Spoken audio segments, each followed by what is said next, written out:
అందరికీ praise the lord. దేవుని నామానికి మహిమ కలుగును గాక.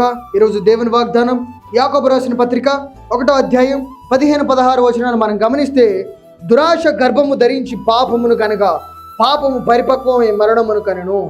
నా ప్రియ సహోదరులారా, మోసపోకుడి అని దేవుడు చెప్తూ ఉన్నాడు. నీకే నన్ను ఇబ్బంది పెట్టిన వారిని నేను ఇబ్బంది పెట్టాలి అనే ఆలోచనలు ఉన్నావా? లేదా అమాయక ప్రజల్ని నువ్వు ఇబ్బంది పెడుతూ ఉన్నావా?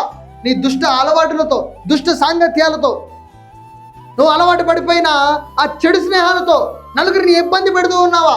ఆ నడతల్లో నువ్వు నడుస్తూ ఉన్నావా? దేవుడికి ఇష్టం లేని మార్గంలో నువ్వు ఉన్నావా?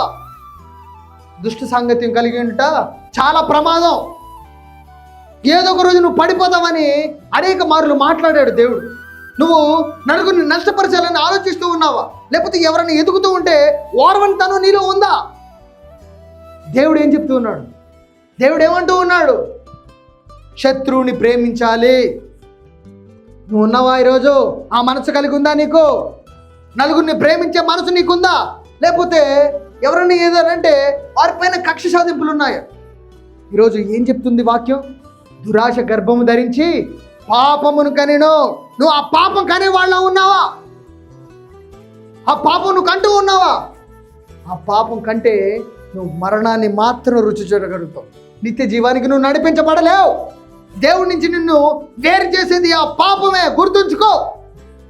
ఆ పాపం నుంచి, ఆ సంఖ్యల నుంచి, ఆ దురాలోచన నుంచి నువ్వు విడుదల పొందుకుందువు గాక. ఆమేన్.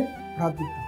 మహాపరిశుద్ధుడా, మహోన్నతుడా, సర్వోన్నతుడా, సర్వాధికారి అయా మరి నా తండ్రి, ఆ ఆలోచనలు, దురాలోచనలు నా ప్రభువా అయా కలిగిన బిడ్డలందరికీ నా ప్రభు విడుదల దయచేసి నీ మార్గాన్ని వారికి ప్రత్యక్షపరచమని నజరేయుడైన యేసుక్రీస్తు నామములో ప్రార్థిస్తున్నాను.